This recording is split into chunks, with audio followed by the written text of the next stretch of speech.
इस वक्त मैं हूं समस्तीपुर ज़िले के देवखाल चौर में, जिसे वेटलैंड्स भी कहा जाता है, यानी आर्द्र भूमि। आर्द्र भूमि को बचाने के लिए सरकारी स्तर पर और निजी स्तर पर भी कई प्रयास हो रहे हैं। रामसर कन्वेंशन आने के बाद वेटलैंड्स को लेकर, आर्द्र भूमि को लेकर, आर्द्र भूमि मतलब नमी वाली जगह जिसमें झील, मन और चौर शामिल है, तो आज हम लोग देवखाल चौर का भ्रमण हम लोगों ने किया और देखा कि क्या स्थिति है। पर्यावरणीय दृष्टि से यह चौर काफ़ी महत्वपूर्ण है और देख रहे हैं कि बारिश के मौसम में अभी जुलाई का महीना है, आज तारीख है 17 जुलाई को। बरसात के मौसम में इस चौर की स्थिति देखिए। ग्रामीणों से बात हुई, उन्होंने बताया कि पहले 10 साल पहले 12 महीने चौर पानी से लबालब रहा करता था, लेकिन आज स्थिति देखिए।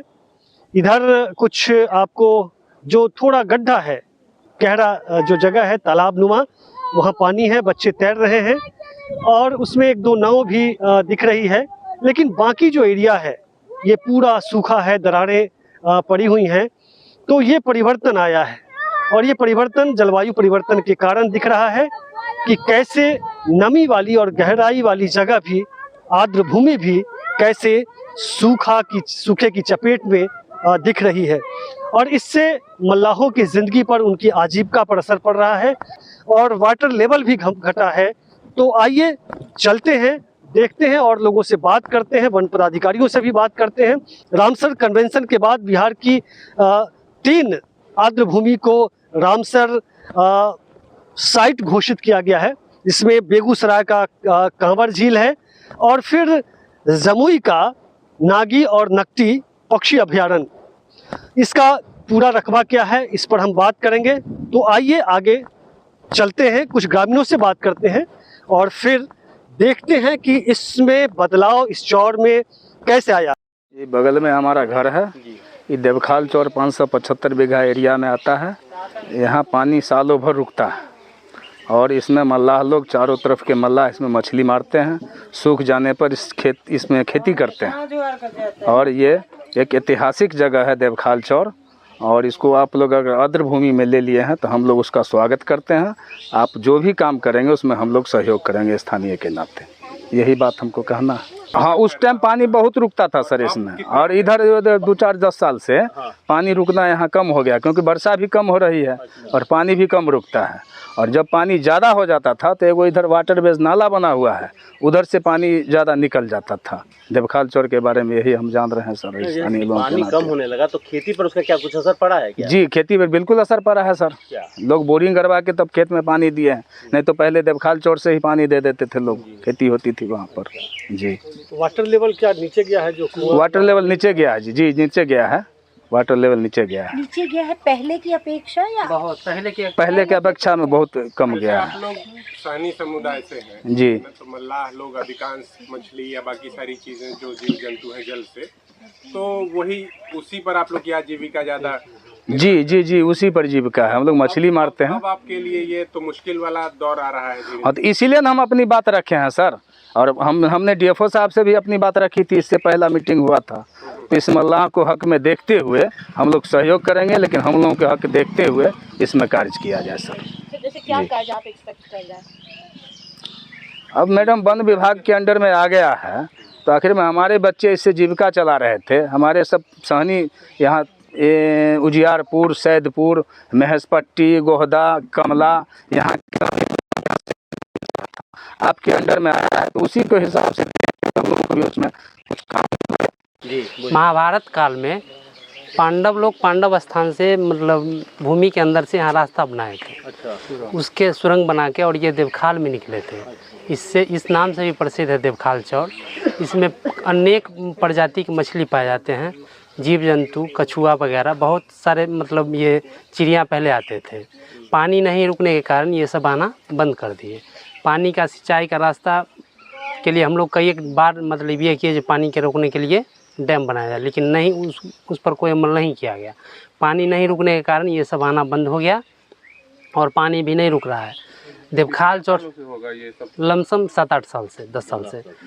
और आपने 7-8 साल पहले से जी जी जी पहले पानी देखा जी था, अब जी नहीं देख रहे ना तो अब प्रजातियां सारी लुप्त हो गई जी ना, लुप्त हो मछलियां और गई। जी जी कछुए जी जो आप जी जिसकी चर्चा जी कर जी रहे जी वो सब लुप्त हो गई। अब रह सरकार के सामने आपने अपनी बात रखी जी है? जी रखी है, लेकिन वो बोल रहे हैं मतलब वही हवाई बात। अच्छा। अब रही बात देवखाल चौर से, मतलब जिनका भी ये चारों तरफ से मतलब ये मल्लाह समुदाय का ये है, जी। उसे जीविका उपार्जन करते हैं। इसको देखते हुए कोई भी कदम आप लोग उठाएंगे उसको देखते हुए उठाएंगे, अन्यथा मतलब ये उन लोगों को जीविका पर ये मतलब कितने गांव हैं आसपास इसके? लमसम 8-10 गांव है जिससे ये देवखाल चौर से पूरा गांव इसी मतलब जी जी जी चारों तरफ मतलब ये आबादी है। कितनी होगी? आबादी लमसम मान लीजिए लमसम 10-12 हज़ार आबादी जिससे ये जीविका उपार्जन करता है, उसको देखते हुए आप लोग कोई कदम उठाइए। कितने लोगों को लाभ होगा इससे? अगर अब जो भी हो मैम, जो भी हो 10 हो 20 हो प्रत्येक गाँव हो, जिससे मतलब वो अपनी जीविका को तो सरकार के बरकरार सामने रख कुछ सके। मांगे रखी है जो मतलब कि जिससे यहाँ का मतलब विकास एक बढ़िया जी, जी, विकास हो, जी। पर्यटन के तौर पे भी और भी। लगता है सरपंच जी, यहाँ पे जो पानी की कमी हो गई जी। इसकी वजह क्या रही? वजह पानी तो मतलब पूर्व में जितना बरसता था उतना पानी अब हो नहीं रहा है। बारिश में कमी जी कमी हो गई, बहुत कमी हो यहाँ गई। पे पेड़ भी काटे गए हैं ना पेड़ तो था ही नहीं बस पहले, एरिया ना में ना ना बारिश की कमी स्वतः रूप से आप स्वतः तो ये जो पानी कम होना शुरू हुआ मल्लाहों जी की जिंदगी जी पर जी जी जी कुप्रभाव तो लोग क्या बहुत। कर रहे हैं बाहर? अब जैसे सूख गया तो उसमें मतलब ये खेती कर रहे हैं। नहीं तो बाकी क्या पलायन भी किया क्या? पलायन किया बहुत हो। जहाँ से पलायन किया लोग। जी कहाँ कहाँ लोग जाते हैं? दिल्ली, पंजाब, मध्य प्रदेश, बंगाल ये सब जाते हैं, और जो भी कुछ बच जाते हैं जो सूख गया उसमें मतलब खेती करते हैं। जमीनी स्तर पर सरकार जी जी की तरफ से कोई कार्रवाई नहीं हुई। 1955 से इसको डाक होने लगा। यहाँ प्रवासी पक्षी भी आते थे, लेकिन हम जब से आए हैं तब से यहाँ प्रवासी पक्षी नहीं देखे हैं। एक घोघिल पक्षी जो है और स्थानीय पक्षी यहाँ आता है। और यहाँ कुछ अपना है, पूर्व में हम आए हैं जिस समय कुछ लोग माने पक्षी से संबंधित जाल भी लगाते हैं, उसको हम लोग पेट्रोलिंग करके गश्ती करके उसको कटवाते हैं ठंड का मौसम में, जो आपका जनवरी फरवरी का लास्ट होता है, मार्च का फर्स्ट वीक। यह समस्तीपुर जिले के उजियारपुर प्रखंड स्थित देवखाल चौर है। भगवानपुर कमला पंचायत के सैकड़ों लोगों की आजीविका का यह चौर आधार है, लेकिन जलवायु परिवर्तन का असर यहाँ की जिंदगी पर ही नहीं बल्कि इस चौर की पारिस्थितिकी पर भी पड़ा है। कभी पानी से लबालब रहने वाला यह चौर अल्पवृष्टि के कारण कई सालों से प्यासा है। इसका असर जल जनित जीव जंतुओं व पक्षियों पर भी पड़ा है। इसकी प्रजातियां विलुप्त होती जा रही है। यहाँ के लोग नहीं जानते हैं कि वेटलैंड क्या होता है और पर्यावरण की दृष्टि से इसका महत्व क्या है। वे बस इतना जानते हैं कि यह चौर है, पानी रहने पर मछली पकड़ते हैं और सूखा रहने पर कुछ फसल उगा लेते हैं। हाल के दिनों में इस वेटलैंड पर संबंधित विभागों की नज़र पड़ी है, तब से इसे संरक्षित करने का छींट-फूट प्रयास जारी है। 17 जुलाई को सेंटर फॉर मीडिया स्टडीज़ व GIZ के नेतृत्व में बिहार के मीडिया कर्मियों का एक दल इस वेटलैंड का जायजा लेने पहुंचा। बिहार में आर्द्रभूमि का जाल है, लेकिन अभी इसके बारे में लोगों में जानकारी व जागरूकता का अभाव है। निस्संदेह CMS व GIZ की यह मुहिम रंग लाएगी। हमारी तो है योजना कि इसमें कुछ ऐसा होगा कि क्या बोलता है उसको, उद्यान की तरह कुछ उद्यान अब इसमें पार्क बोलते हैं, और नौका यात्रा उसका हम लोग करवाएंगे।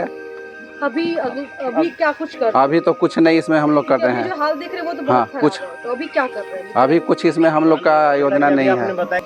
कहने का कुल मिला के ये है सबका, इनका मीडिया वालों का कहना ये है कि केवल सरकार कुछ नहीं कर सकती समझ है, गए। ये आपको परस्पर मिल के काम करना होगा, समुदायों का, कम्युनिटी के लोगों को और सरकार को। जैसे DFO साहब बैठे वो अपने लेवल पे जो भी प्रयास कर रहे हैं, लेकिन खाली उनकी ये जिम्मेदारी नहीं बनाइए, आप अपने लेवल पे भी जो भी, चाहे पेड़ पौधे लगा के या छोटे छोटे बांध बना के कुछ ऐसे तरीके के प्रयास भी किए जा सकते हैं।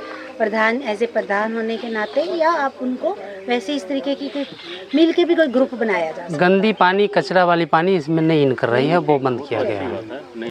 तो अभी आप देवखाल चौर के बारे में जानकारी आप ले रहे थे। ये वेटलैंड्स हैं और जिसे आर्द्र भूमि, नम भूमि भी कहते हैं। इसको लेकर सरकार और जब निजी स्तर पर भी काफ़ी प्रयास हो रहे हैं। तो इस एपिसोड में बस इतना ही, मिलते हैं अगले अंक में। तब तक के लिए नमस्कार, शुक्रिया।